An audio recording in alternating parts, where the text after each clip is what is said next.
Hello students, मैं अरविंद कुमार सिंह आप सभी लोगों का शिवराज मैथ्स क्लासेस में बहुत बहुत स्वागत करता हूं। आइए आज हम चैप्टर फर्स्ट क्लास 9th में नंबर सिस्टम पढ़ रहे थे, जिसमें हमने एक्सरसाइज 1.1 और इसके बेसिक कॉन्सेप्ट पढ़ चुके हैं हम लोग। अगर आपने वो वीडियो नहीं देखा है तो डिस्क्रिप्शन बॉक्स में मैं लिंक दे दूँगा, आप वहाँ से उनको ज़रूर देख लीजिएगा। इसके बाद आज हम एक्सरसाइज 1.1 करने के लिए उपस्थित हैं। क्वेश्चन नंबर फर्स्ट देखिए, लिखा है state whether the following statements are true or false. State whether the following statements are true or false. हमको बताना है कि ये जो स्टेटमेंट्स दिए गए हैं, ये जो कथन दिए गए हैं, पहला दूसरा तीसरा, ये तीनों कथन सत्य हैं या असत्य, गलत हैं या सही हैं। जस्टिफाई योर आंसर, है ना, अपने उत्तर की जस्टिफाई कीजिए इसको, मतलब अपना बात रखिए कि ऐसा क्यों है, ठीक है ना। इसको जस्टिफाई कीजिए, अपना निर्णय दीजिए कि ऐसा है तो क्यों है और नहीं है तो क्यों है, ठीक है। पहला क्वेश्चन है कि every irrational number is a real number. Every प्रत्येक इरेशनल मतलब अपरिमेय संख्या इज अ रियल नंबर, वो वास्तविक संख्या है। क्या प्रत्येक अपरिमेय संख्या वास्तविक संख्या होती है? तो ये ट्रू है, सत्य है। Because the collection of real numbers, जो कलेक्शन ऑफ रियल नंबर्स होता है, जो रियल नंबर्स होते हैं, is made of rational and irrational number. उसमें रेशनल भी होते हैं और इरेशनल भी होते हैं। जैसे उसमें 2 भी आ सकता है, -3 भी आ सकता है, 3/7 भी आ सकता है, ये सब क्या है, रेशनल नंबर्स है। √2 भी आ सकता है, इरेशनल है। √5 भी आ सकता है, ये भी रेशनल है। -√7 आ सकता है, ये भी इरेशनल है। एंड पाई भी आ सकता है, ये भी क्या है, इरेशनल है, ठीक है ना। तो कह रहा है कि एवरी इरेशनल नंबर, है ना, irrational number is a real number. जो इरेशनल है, देखिए ये भी इरेशनल, इरेशनल, इरेशनल, इरेशनल, तो ये सब है क्या, ये पूरा का पूरा क्या है, रियल नंबर है, ये पूरे रियल नंबर है। तो जो इरेशनल नंबर है, प्रत्येक इरेशनल, ये सब प्रत्येक इरेशनल है, तो वो क्या है, रियल के अंदर है कि नहीं है, तो इसलिए ये ट्रू है, ठीक है। तो सभी अपरिमेय संख्याएं वास्तविक संख्याएं होती हैं, ठीक है ना। लेकिन सभी वास्तविक संख्याएं, है ना, सभी वास्तविक संख्याएं परिमेय होंगी कि नहीं, ये गारंटी नहीं है, क्योंकि ये परिमेय नहीं है, ये परिमेय नहीं है ना। ये सब क्या है, वास्तविक संख्या है, लेकिन ये सब देखिए परिमेय है, रेशनल है, लेकिन ये सब इरेशनल है। तो इरेशनल है तो रियल हो सकता है, लेकिन रियल है और वो इरेशनल हो कोई ज़रूरी नहीं, इरेशनल भी हो सकता है और रेशनल भी हो सकता है। उम्मीद है आपको ये क्लियर हो गया होगा। Question number second, every point on the number line is of the form √m where m is a natural number। ये स्टेटमेंट क्या है, ट्रू की फॉल्स। एवरी पॉइंट प्रत्येक बिंदु, ऑन द नंबर लाइन संख्या रेखा पर स्थित प्रत्येक बिंदु, is of the form √m, अगर वो करणी में m के रूप का है तो m इज नेचुरल नंबर और m क्या है, प्राकृतिक संख्या है। तो ये ऐसा होगा कि नहीं होगा, वो नंबर m है ना, वो every point on the number line, जो प्रत्येक नंबर है वो √m के फॉर्म का है और m नेचुरल नंबर है, तो ऐसा संभव है। तो देखिए फॉल्स है, because negative numbers can not be expressed as the square root of any other number, है ना। फॉल्स है क्योंकि कोई भी negative number can't be expressed as the square root, किसी भी ऋणात्मक संख्या का जो वर्गमूल होता है, स्क्वायर रूट होता है, वो करणी में नहीं हो सकता, है ना, ऑफ एनी अदर नंबर, कोई नंबर नहीं हो सकता है। Every point on the number line, प्रत्येक बिंदु प्रत्येक संख्या on the number line √m के फॉर्म में हो सकती है, सब नहीं हो सकती। जैसे देखिए √4 है ना, तो ये नंबर लाइन है इस तरह से, तो यहाँ पे जैसे यहाँ पे मान लीजिए ये 0 है, इधर 1 है, इधर 2 है, तो √4 है यहाँ पे, है ना, तो ये रूट में 4 है तो इसका मतलब 2 है, तो ये यहाँ होगा, ठीक है। √3 है तो √3 की वैल्यू यहाँ हो जाएगी, क्योंकि √3 की वैल्यू क्या होती है, 1 पॉइंट होती है ना, 732, 1.7, तो 1 और 2 के बीच में, तो यहाँ पे √3 आ जाएगा, है ना। तो ये तो ठीक है, लेकिन नेगेटिव नंबर, अगर मैं अगर 5 की बात करूँ तो इसको हम नहीं रिप्रेजेंट कर सकते ना, ठीक है कि नहीं। तो यही बोल रहा है कि ये नहीं हो सकता, false, because negative numbers can not be expressed as the square root of any other number, किसी नंबर का जो स्क्वायर रूट है वो नेगेटिव नंबर का वो नहीं रिप्रेजेंट किया जा सकता, इसलिए ये √m के फॉर्म में नहीं हो सकता। थर्ड पॉइंट देखिए, every real number is an irrational number. Every real number, क्या प्रत्येक रियल नंबर वास्तविक संख्या है ना, इज एन इरेशनल, क्या वो इरेशनल होती है, इरेशनल माने अपरिमेय, क्या वो अपरिमेय होती है है ना। देखिए ये फॉल्स स्टेटमेंट है। As we know that the real number includes both rational and irrational. देखिए रियल है, ये सब रेशनल है और ये इरेशनल है, तो include both rational and irrational, दोनों परिमेय अपरिमेय दोनों संख्या होती हैं। So every real number can't B irrational, प्रत्येक रियल नंबर इरेशनल नहीं होगा। देखिए ये सब कहाँ इरेशनल है, ये सब तो रेशनल है, लेकिन ये सब क्या है, इरेशनल है। तो कुछ तो रेशनल होंगी, कुछ इरेशनल होंगी, लेकिन सारी की सारी रेशनल नहीं होंगी, इसलिए ये भी स्टेटमेंट फॉल्स है। तो उम्मीद है आपको ये तीनों स्टेटमेंट्स अच्छे से समझ में आ गए होंगे। ओके, आइए क्वेश्चन नंबर सेकंड देखते हैं। सेकंड है कि are the square root of all positive integers irrational. Are the square root of all positive integers, all positive integers, क्या सभी धन पूर्णांकों का स्क्वायर रूट वर्गमूल इरेशनल अपरिमेय होता है? क्या सभी धन पूर्णांकों का वर्गमूल अपरिमेय होता है? Are the square root of all positive integers are irrational, सभी पॉजिटिव इंटीजर्स का जो स्क्वायर रूट होता है वो इरेशनल होता है। इफ़ नॉट, यदि नहीं, गिव एन एग्जाम्पल, तो एक उदाहरण दीजिए। ऑफ द स्क्वायर रूट, कि square root of a number, किसी नंबर का square root that is a rational, उसका स्क्वायर रूट एक रेशनल नंबर है, उसका एग्जाम्पल देना है। तो हम लिखेंगे कि are the square root of all positive integers irrational, तो हम लिखेंगे नो, सारे इरेशनल नहीं होते हैं, सारे पॉजिटिव इंटीजर्स के स्क्वायर रूट इरेशनल नहीं होते हैं। No, because square root of all positive integers are not irrational, सभी पॉजिटिव इंटीजर का स्क्वायर रूट इरेशनल नहीं होता है, ठीक है ना। फॉर एग्जांपल जैसे देखिए, अब हम सारे नंबर ले लेते हैं, ठीक है ना, पॉजिटिव इंटीजर्स। देखिए 1 है, 4 है, 9 है, ये सब क्या है, पॉजिटिव इंटीजर है। 2, 3, 5, 6, 7, ये सब पॉजिटिव इंटीजर हैं। अब 1 रूट में 1 लिखिए, स्क्वायर रूट के लिए रूट लगाना पड़ेगा, अंडर रूट में 1, तो 1 का मतलब 1 × 1 1 आ जाएगा। 4 को लिखेंगे तो रूट 4 में 2 2 जा 4, 2 बाहर आ जाएगा। 9 का क्या हो जाएगा, 3 3 जा 9, 3 बाहर आ जाएगा। अगर ऐसे ही आप 25 लिख लें तो इसका क्या आ जाएगा, 5 आ जाएगा। ऐसे कई नंबर्स हैं जो परफेक्ट स्क्वायर हैं, है ना, उसमें से क्या होगा कि वो सारे नंबर्स बाहर निकल आएंगे और ये सब क्या हो जाएंगे, इनका स्क्वायर रूट जो है वो इरेशनल नहीं है, ये रेशनल है। 1 को 1/1 लिखिए, 2 को 2/1 लिखिए, 3 को 3/1, 5 को 5/1, तो ये p/q के फॉर्म में हो गए, तो सारे रेशनल नंबर्स हैं, ठीक है ना, आर द रेशनल नंबर्स। जबकि रूट 2 क्या है, irrational, root 3 irrational, root 5 irrational, root 6, 7, 8, 9, 10, 11, 12, 13 ये सब क्या है, सब के सब इरेशनल हैं। While root 2, 3, root 5 dot dot dot are irrational, से सब इरेशनल है, ठीक है ना।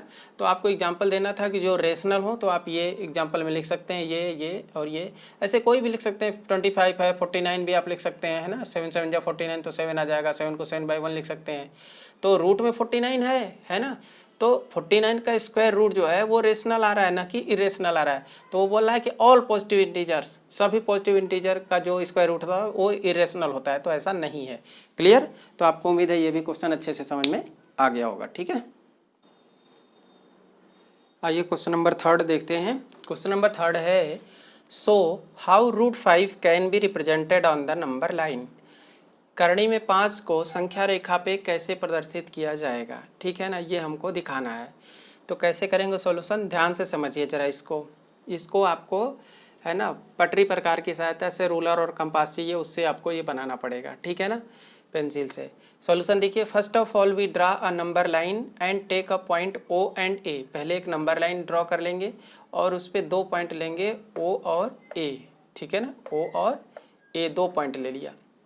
On it such that OA equal 1 unit, और O से A की डिस्टेंस कितनी है, 1 यूनिट है, ठीक है ना, यहाँ से यहाँ तक 1 यूनिट है। Now draw AB perpendicular to OA। अब हम AB ड्रॉ करेंगे जो परपेंडिकुलर है OA पे, है ना, OA पे लंब OB खींचा, है ना, यहाँ 1 यूनिट है, 1 यूनिट का ये भी खींच देंगे, इस पे लंब यहाँ पे 90 डिग्री का एंगल है, ये 90 डिग्री का बनाता हुआ हम AB 1 यूनिट है, ये भी 1 यूनिट है। आप 1 सेंटीमीटर या ये 2 सेंटीमीटर, तो ये भी 2 सेंटीमीटर, ये 3 सेंटीमीटर, तो वो भी 3 सेंटीमीटर, कुछ एक यूनिट ले लीजिए आप, ठीक है ना, 1 यूनिट ही ले सकते हैं, ये 1 और ये 1, ठीक है, फिक्स मेजरमेंट आप ले लीजिए, ठीक है, 1 ही लेना, क्योंकि 1 और 1 क्या होगा,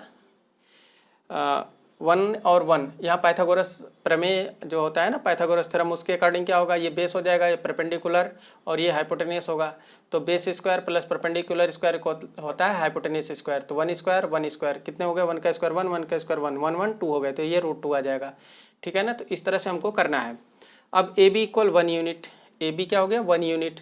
नाउ ज्वाइन ओ बी, अब ओ बी को ज्वाइन करा दिया तो ओ बी क्या होगा 1 स्क्वायर प्लस 1 स्क्वायर √2 हो जाएगा, √2 यूनिट। ठीक है, now we draw B B one. अब यहाँ पे फिर परपेंडिकुलर करना है, यहाँ पे आपको 90 डिग्री का एंगल बनाना है, यहाँ पे ये 90 डिग्री का एंगल होना चाहिए। ठीक है ना, और बी बी वन आप इसका नेमिंग करेंगे बी बी वन, या 90 डिग्री है, ये भी यहाँ से यहाँ तक 1 है। अब ओ से इसको B1 को ज्वाइन करा दीजिए, तो ये √2 और ये 1, तो √2 स्क्वायर 2 हो जाएगा और 1 का 1, तो 2 और 1 कितने हो गए √3। ठीक है ना, तो ये √3 आ जाएगा OB1। Such that BB1 1 unit join OB1, तो OB1 √3 यूनिट आ जाएगा। ठीक है, next we draw B1 B2, फिर B1 B2 करेंगे, ये भी 1 यूनिट। ठीक है, और ये √3 है। फिर क्या करेंगे कि O से B2 को ज्वाइन करा देंगे, है ना। Next we draw B1 B2 perpendicular to OB1 such that B1 B2 equal 1 unit join OB2, है ना। OB2 को हमने ज्वाइन कराया, दैट इज 3 स्क्वायर, √3 का स्क्वायर 3 आएगा, 1 का स्क्वायर 1, तो 3 और 1 कितने हो गए 4, तो √4 ये OB2 क्या आ जाएगा करणी में 4 √4 आ जाएगा। ठीक है ना, √4 unit. Again we draw B2 B3, फिर यहाँ से B2 B3 डालना पड़ेगा, ये 1 यहाँ भी परपेंडिकुलर है। ठीक है ना, तो ये 4 का स्क्वायर 4 आएगा, 1 का स्क्वायर 1, 4 और 1 5 होगा, तो √5 ही आ जाएगा OB3। Again we draw B2 B3 plus OB2, है ना, ये OB2 पे कहाँ है OB2, इस पे ये परपेंडिकुलर डालना है, इस पे ऐसे ये परपेंडिकुलर होना चाहिए। ठीक है ना, ये ठीक है। Such that B2 B3 equal 1 unit, B2 B3 equal 1 unit join OB3। अब OB3 को ज्वाइन करा, ये क्या आ गया 4 और 1 का स्क्वायर, 4 का स्क्वायर 4 और 1 5 हो गए, √5 आ जाएगा पाइथागोरस प्रमेय से। ठीक है ना, इतना unit. Take O as centre, अब O को सेंटर मानेंगे, है ना, और OB3 को रेडियस, OB3 को रेडियस मतलब ऐसे आप यहाँ पे फिक्स करेंगे, है ना, कंपास को यहाँ पे ऐसे लगा के यहाँ तक पूरा ऐसे खींच देंगे as radius and draw an arc which cuts the number line. अब आप खींचेंगे, ये ग्रीन वाला दिख रहा होगा, ये कट कर रहा है यहाँ पे एट D, ये हमने D पॉइंट या C पॉइंट कुछ भी आप कर सकते हैं। ठीक है ना, C मैंने लिख दिया तो यहाँ पे C ही लिख दीजिए। At C this point C represents √5, यही पॉइंट C जो है √5 को रिप्रेजेंट करेगा ऑन नंबर लाइन। ठीक है, तो इस तरह से आपको इसको करना है। ठीक है, उम्मीद है आपको ये समझ में आ गया होगा। मैं एक तरीके से और इसको बता देता हूँ अभी आपको कैसे किया जाता है। ठीक है, देखिए सेकंड मेथड कैसे करेंगे कि यही करना है हमको कि so that how √5 can be represented on number line. तो नंबर लाइन एक खींच लीजिए, यहाँ से 0 1 2 ऐसे होता ही है, इधर -1 -2 ऐसे होता है, तो हम 0 से 2 तक ले लेते हैं, है ना। क्यों ले लेते हैं, क्योंकि आपको पता है कि √5 का मतलब हो सकता है 5 को हम 4 + 1 लिख सकते हैं। अब 4 + 1 का मतलब होता है 4 को 2 स्क्वायर लिखेंगे और 1 को 1 का स्क्वायर लिखेंगे, है ना, तो 2 और 1 के रूप में। तो इसलिए यहाँ से 0 ये 2 आ गया, तो 0 से 2 ले लेंगे और इस पर 1 का परपेंडिकुलर ड्रॉप कर लेंगे। यहाँ से आइडिया लेकर के आपको करना है 0 to 2 आप नंबर लाइन पे ले लेंगे। फिर क्या करना है कि इस जहाँ पे 2 है वहाँ पे पॉइंट ए कर लीजिए और 1 यूनिट उस पर परपेंडिकुलर ड्रॉप कर लीजिए 90 डिग्री का एंगल बनाता हुआ ऐसे। तो AB1 क्या हो गया 1 यूनिट आ गया। ठीक है, और ये 2 है, तो अब यहाँ से क्या है इसको ज्वाइन करा दीजिए OB। तो OB क्या हो गया, ये हाइपोटेनियस हो गया, ये बेस हो गया, ये परपेंडिकुलर हो गया, है ना। ये क्या है बेस है, ये हाइपोटेनियस है और ये परपेंडिकुलर है। तो अकॉर्डिंग टू पाइथागोरस थ्योरम क्या होता है hypotenuse square base square plus perpendicular square. तो अब OB स्क्वायर इक्वल क्या हो जाएगा OA square plus AB square. तो इसकी वैल्यू 2 है, 2 स्क्वायर, इसकी वैल्यू 1 है तो 1 स्क्वायर, 2 2 4 1 1 1, तो 4 1 कितने हो गए 5। तो OB की वैल्यू क्या आ जाएगी, ये स्क्वायर लगा है तो रूट इधर लग जाएगा √5 आ जाएगा। तो इस तरह से आप शॉर्ट में भी इसको √5 को रिप्रेजेंट कर सकते हैं। उम्मीद है आपको ये क्वेश्चन अच्छे से आप समझ में आ गया होगा, या फिर आप इस तरह से भी कर सकते हैं। ओके, आइए इस एक्सरसाइज का last question number 4। Question number 4 है कि क्लासरूम एक्टिविटी है कि construct the square root spiral आपको बनाना है। तो इसमें आपको लिखा है कि take a large sheet of paper and, जैसे लार्ज शीट होकर construct the square root spiral in the following fashion. Start with the point O and draw line segment OP1 of unit length, draw line segment P1 P2 perpendicular to OP1। मतलब जो पिछला हमने किया उसी तरह से आपको एक स्पाइरल बनाना है, स्क्वायर रूट स्पाइरल। तो उसमें कुछ नहीं करना आपको, सिंपल यहाँ पे 1 यूनिट ऐसे खींचना है, ठीक है ना, और इस पे 1 यूनिट ऐसे यहाँ पे कर लेना है, फिर इसको ऐसे ज्वाइन करा लीजिए, ठीक है ना।